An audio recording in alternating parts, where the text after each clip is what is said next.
Assalamualaikum warahmatullahi wabarakatuh. Selamat siang. Perkenalkan kami dari kelompok 9 dengan studi kasus PT Java Confit Indonesia Tbk.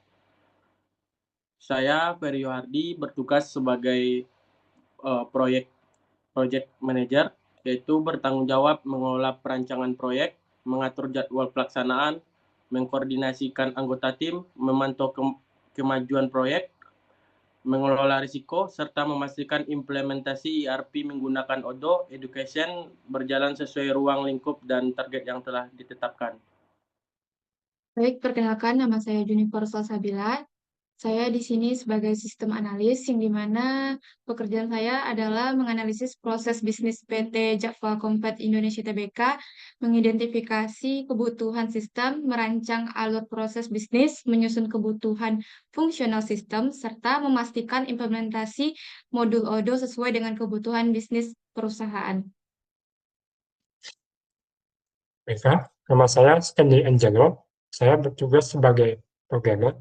Pekerjaan saya bertugas untuk melakukan konfigurasi modul CRM, sales, purchase, inventory, dan accounting pada Odoo Education, lalu mengelola data master dan transaksi simulasi, melakukan pengujian sistem, memperbaiki kesalahan konfigurasi, serta memastikan sistem ERP dapat berjalan dengan baik sesuai dengan kebutuhan proyek.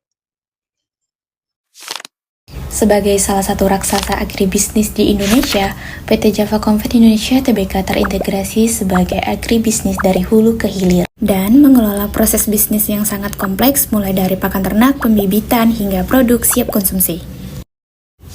Namun, skala operasional yang besar membuat koordinasi antar departemen sulit tanpa terintegrasi data real-time, sehingga berisiko terjadi kesalahan stok, pasokan, dan pelaporan keuangan. Hadirlah Odoo sebagai solusi sistem terintegrasi. Di sini saya akan menjelaskan alur prosesnya. Yang pertama itu adalah pelanggan membuat pesanan produk, lalu penjual menerima dan mencatat pesanan ke sistem. Terus gudang memeriksa ketersediaan stok. Jika stok tersedia, produk langsung disiapkan untuk dikirim. Jika stok tidak tersedia, dilakukan permintaan produk. Gudang memeriksa kebutuhan bahan baku, kemudian apabila bahan baku kurang, perusahaan melakukan pemesanan kepada supplier. Supplier mengirim bahan baku beserta dokumen pendukung produk, dan lalu produksi mengambil bahan baku dan melakukan proses produksi. Jika produk selesai diproduksi dan diperiksa kualitasnya. Produk jika disimpan ke gudang dan data persediaan diperbarui. Kemudian gudang menyiapkan produk beserta surat jalan.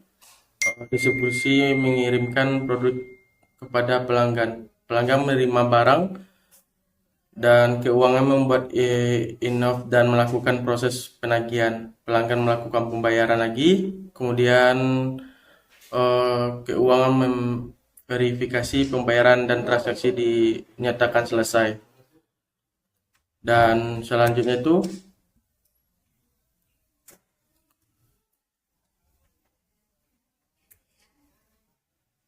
selanjutnya itu di proses bisnis to be-nya, yang dimana pelanggan membuat pesanan kepada perusahaan, kemudian modul kontak memverifikasi atau mencatat data pelanggan. Terus sales melakukan validasi pemesanan. Jika pemesanan ditolak, pelanggan menerima informasi penolakan dan proses selesai. Jika pesanan diterima, sales membuat sales order atau SO. Kemudian inventory memeriksa ketersediaan stok produk jadinya. Jika stok tersedia, gudang menyiapkan barang dan melakukan delivery. Jika stok tidak tersedia, inventory memeriksa stok bahan baku. Jika bahan baku itu tersedia, sistem membuat manufacturing order. Dan jika bahan baku tidak tersedia, membuat purchase order kepada supplier. Dan supplier menyiapkan dan mengirim bahan baku beserta invoice. Terus menerima bahan baku dan inventory memperbarui stoknya. Terus manufacturingnya melakukan proses produksi berdasarkan MO. Produksi selesai dan stok produksi jadi diperbarui secara otomatis. Kemudian inventory melakukan pengeluaran barang dan mengirim produk kepada pelanggan. Lalu pelanggan menerima produk. Terus accounting membuat dan mengirim inovasi penjualan kepada pelanggan. Pelanggan melakukan pembayaran dan accounting mencatat pelunasan.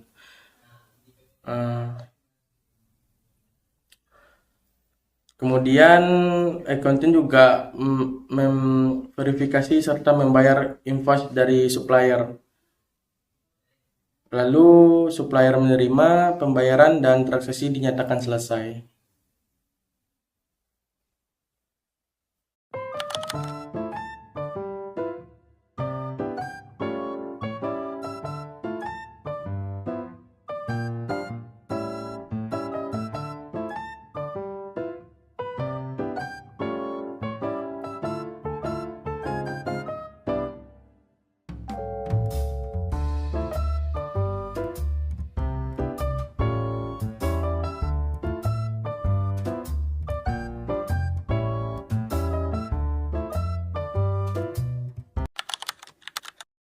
Saya akan mempraktikkan bagaimana cara menerapkannya pada implementasi atau penerapan sistem Odoo pada tampilan berikut ini. Nah, pertama-tama yang perlu dilakukan pada pengikutan dari studi kasus dan proses bisnisnya itu, pertama-tama mulai dari kategori kontak seperti berikut ini.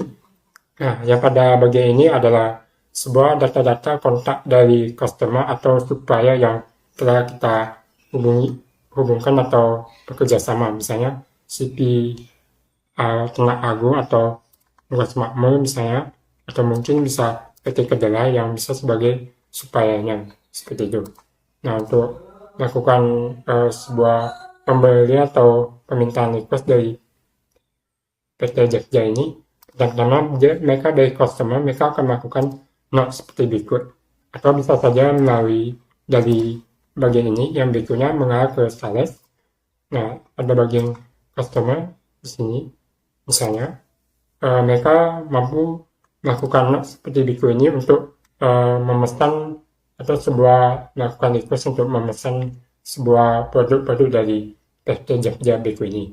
Nah, berikutnya setelah kontak bagian itu, berikutnya kita akan pergi ke sales itu untuk melakukan konfirmasi apakah pada bagian customer-nya ini atau mungkin dari berikutnya orders dari customer berikut, apakah ingin kita disetujui atau tidak, bisa melalui dari sales ini.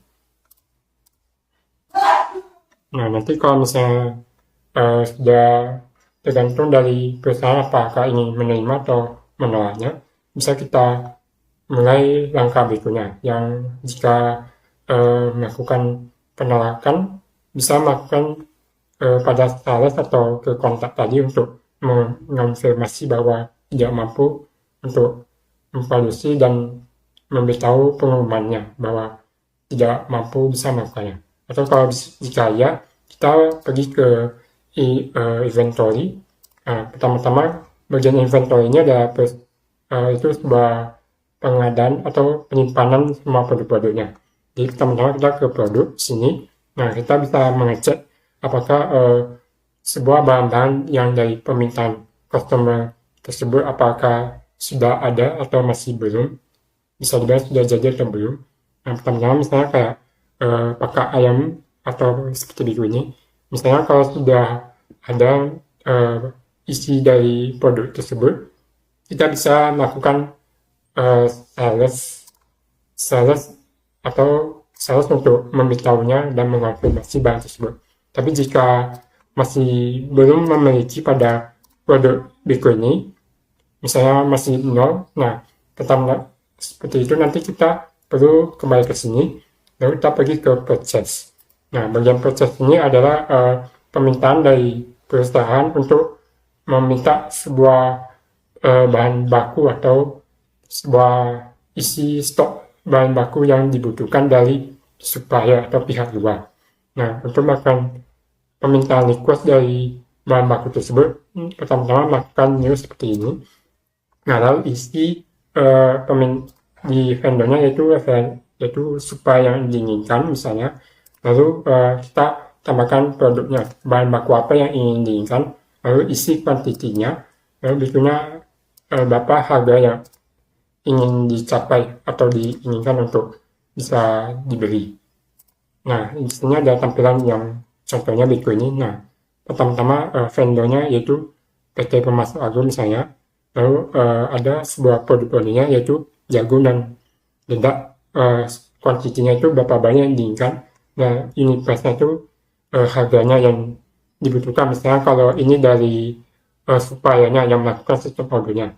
Nah, dengan harga seperti ini, nanti kita menampilkan atau bisa bilang men-purchase tersebut kepada perusahaan tersebut. Nah, setelah itu nanti kalau misalnya dari perusahaan ini, kita bisa mengirim RFQ-nya untuk sebuah pengiriman request-nya. Bukan RFQ, maksud saya yaitu confirm order-nya yang pertama-tama untuk melakukan permintaan request. Lalu berikutnya kita akan pergi yang ke step berikutnya yaitu bagian ready-nya. Itu dimana setelah selesai dari RFQ, nanti akan ada sebuah tampilan seperti berikut ini. Saya akan tunjukkan dimana setelah selesai akan ada resepnya. Kita pergi ke sini.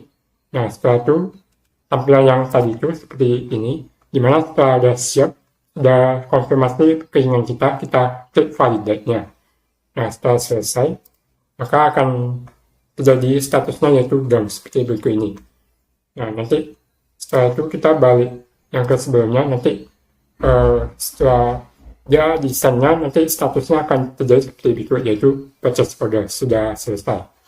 Nah, setelah itu kita menunggu dari pemberitahuan dari supplier kita apabila sudah konfirmasi dan mengirimkan barang-barang suppliernya atau stok bahan bakunya ke perusahaan berikut ini, maka akan tertampil pada bagian seperti berikut di inventory misalnya. Di inventory nanti akan ada sebuah bahan bakunya telah terisi sepenuhnya nanti. Setelah melakukan tersebut, nanti berikutnya kita memilih bagian manufacturing. Nah, bagian manufacturing ini adalah bagian untuk proses produksinya, dimana sebelumnya saya sudah melakukan berbagai macam produksinya. Nah, itu saya akan tunjukkan yaitu bagian pertama yaitu new. Nah, isi produk-produk yang diinginkan yaitu habis itu berapa banyak kuantitinya, lalu sini ada produknya yang dimana ini untuk memasukkan stok bahan bakunya. Yang berikut ini tampilan pertama-tamanya dimana pakai ayam betul tadi, lalu dengan kuantitinya 75 supaya bisa diproduksi produknya.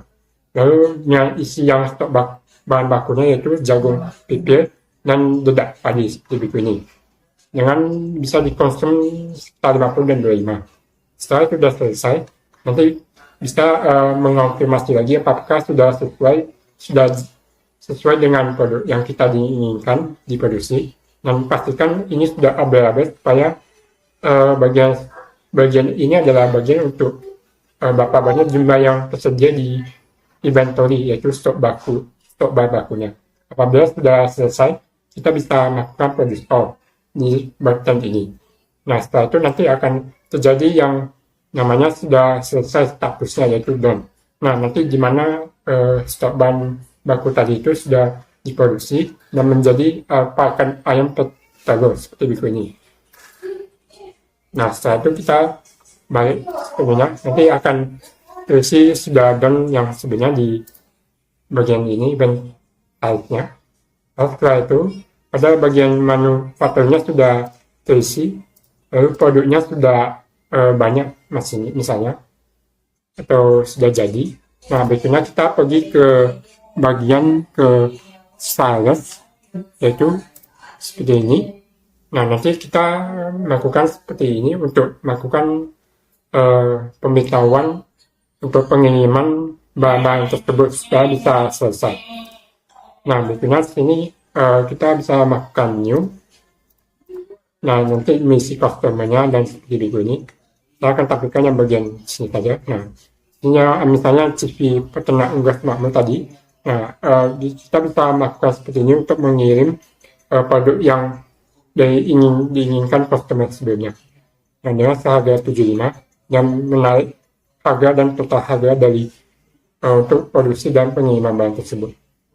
Nah, setelah itu kita bagian sini akan terjadi sebuah conversation sana nanti ke database sudah selesai. Misalnya kalau sudah seperti ini nanti terjadi sales order. Nah, nanti terjadi seperti ini misalnya sales order.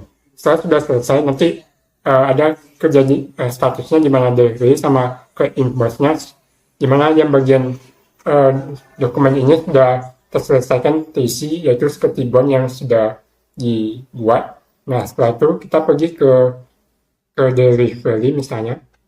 Seperti ini tampilan delivery-nya, di mana saya akan tengok sebentar tunjukkan. Nah, di mana setelah masuk ke delivery ini, nanti tampilannya akan seperti ini, di mana sudah mempersiap untuk dikirimkan dengan bond yang sudah ada. Nah, setelah cek lagi dan mengonfirmasi seperti ini dokumen yang akan dikirimkan. Nah, berikutnya kita klik validate bagian status button ini.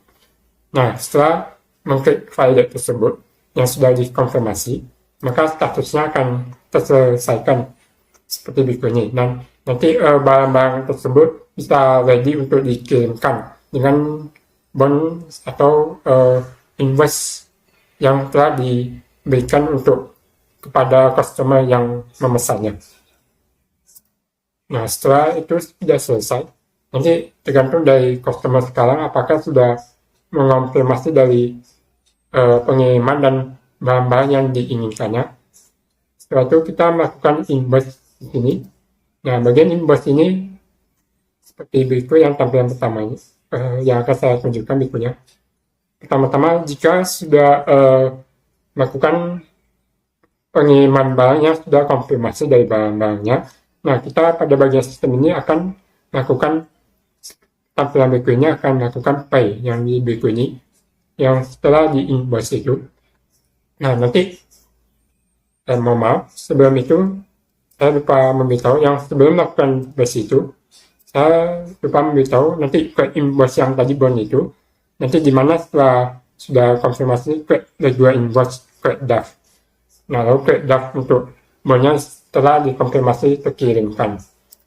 Nah, setelah itu nanti akan terjadi post berikut ini setelah selesai dilaksanakan. Nah, setelah itu nanti kita akan pindah ke yang bagian ini, di mana pay-nya itu melakukan untuk proses pembayarannya. Apabila dia pembayarannya dari cash atau bank, itu tergantung dari keinginan customer-nya. Lalu kita klik payment tersebut. Setelah sudah jadi, nanti akan tampil seperti berikut ini.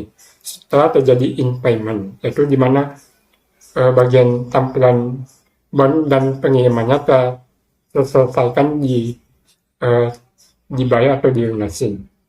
Nah, setelah itu nanti berikutnya kita pergi ke accounting setelah bagian payment itu telah selesai dibayarkan.